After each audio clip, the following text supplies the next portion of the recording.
Hi, this is Master Pain and welcome to my channel. Finally, the time has come for me to introduce myself, so there will be much talking going on today, but to make this video available watch, I'll give you some tips about UI settings, life skills, goals and overall gaming experience, which could come handy in your own journey in BDO. So my nickname comes from the antagonist character in the Kung Pao movie, and it's one of the best comedies out there. If you haven't seen it, go watch it, you won't regret it. First, a joke. What do you get when you cross an owl with a bungee cord?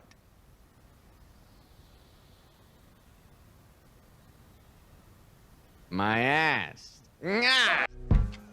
First of all, please forgive me my accent and lacks of fluency in speaking if they are noticeable. English is not my native language and I try my best here. Also, this is one of the reasons why I prefer to make videos recording voiceovers rather than like other content makers who mostly record them with live gameplay.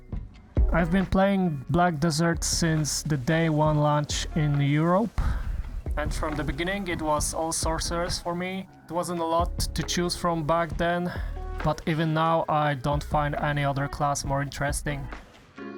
I had major breaks and these came from the fact that the whole MMO concept became overwhelming for me at some point. Mainly due to RNG and some sort of rat race feeling I had.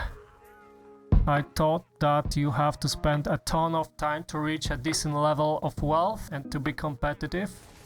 And still, this is somewhat true.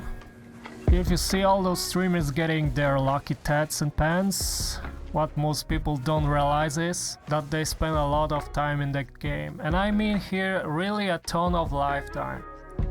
I am a casual player, the game and this channel is not a source for my living. And watching those guys' videos gives me a false impression of time. It feels like they're taking a lot more out of the game with not much effort. The thing is, you can put only so much in video so that people who watch you don't get bored. In the past I tried to be competitive in games such as StarCraft and League of Legends, but these require too much clicks per second or well-oriented non-toxic teammates. And the toxicity is what mostly turned me away from League of Legends. Black Desert is a different game since it is all about self-development here. You can be whatever you like, a lone wolf, a party member, red player, life skiller, explorer. Hell, you even can play the game just for the views. In the beginning, I did a mistake of taking this competitive, rushing to the top mindset into the game that has a vast world and ways to explore. Since the end of 2018, I have changed my mindset and I really started to enjoy the game again. So here are the tips for you on how to enjoy this beautiful game without frustration and stress. First and foremost, play the game at your own pace, there's no need to rush in anything. The game will basically give you everything, but in time.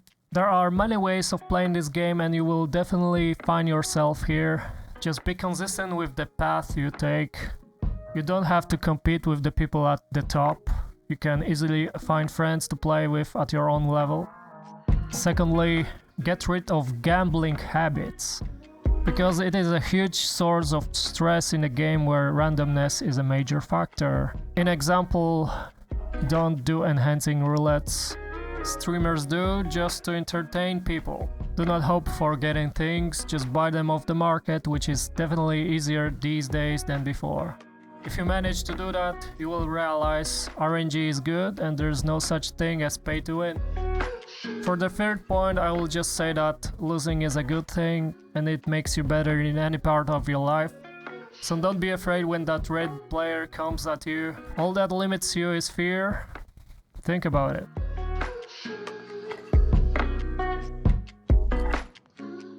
In my opinion, this game is all about running your own enterprise. In the beginning, my Sork did all the things herself, but I quickly took a good advice to make alts for everything. Today I'm using only those 6 slots available from the start. I've got one alt for cooking and alchemy, one for gathering and processing, and I really suggest Maewa or Musa for gathering because of their dashing ability, one alt for transportation from grinding regions to main city, except Valencia, where one alt is stationed to service the warehouse filled by maids when grinding in this region, and the last alt is for doing low-level grind spots, events and other side things. And again here, Musa is the best grinding class in the game, so it works flawlessly on these low spots. I tried every life skill path in the past, resulting in a high level of skills for my alts, but really you can try the model I do at the moment, and the levels and contribution will come naturally. I've got every node to support processing, iron, coal, copper and zinc nodes, and any excess processing products from these I sell on the market. Things that are oversaturated on market like powders I sell to NPCs. I buy basic materials needed for production only if my workers don't bring enough. I also have a chicken node and a fish node for making food for workers and pets. I use my gathering alt once in a while to get stones, logs and meat. I found that the best workers are humans and goblins. I'm still in the way of getting them to artisans, keeping their number adequate to occupy the nodes, and leaving one or two for replacement and side activities. I only buy professionals and I sell those with promotions failed. My workers are stationed in Heidel as this is my processing hub, and I send them from here to cut the time in transportation. Of course, the goblins take the longer destinations. The Vela is home for my cooking and alchemy, so I have got 2 workers there. Also, and until recently, Vela was my place for enhancing, since it is a source for cheap rebluff armors. In my opinion, enhancing is worthless after try, so I'm looking forward to only buy tats. So to conclude life skills, here's a tip. Take a simple path and stick to it, be consistent, and it will bring you silver whatever you do.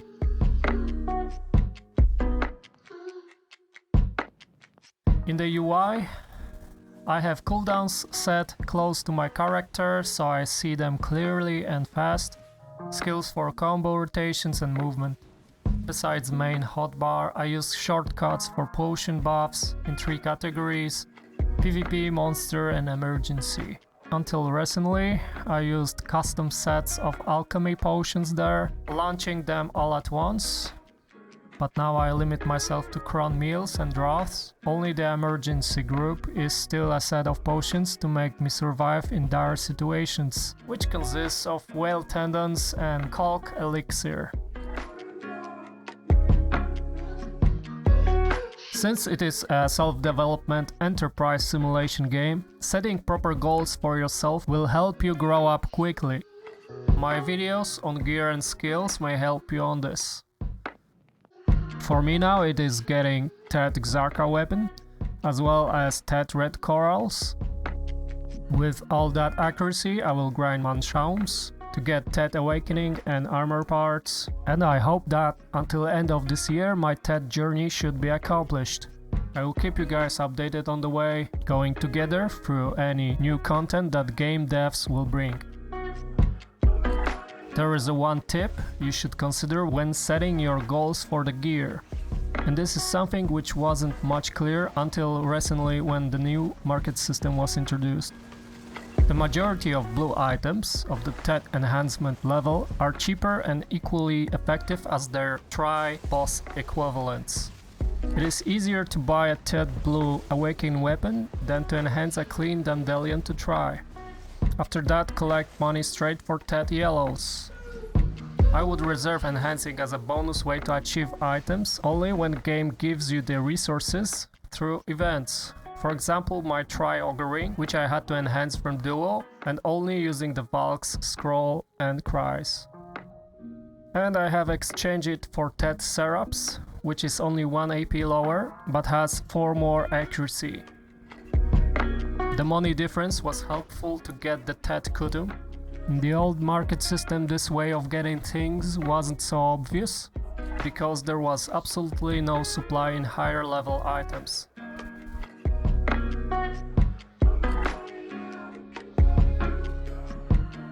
I hope to see this channel growing, as there aren't many Sorks making content on YouTube. Also, I have created a playlist of the videos from other channels that in my opinion are worth watching, so you can seek useful knowledge there. I always wanted to create such content on YouTube to help and guide people, so your support means very much and motivates me. If you enjoyed this video as well as other on my channel, please give it a like and or leave a comment. Subscribe if you didn't, and I hope to see you soon.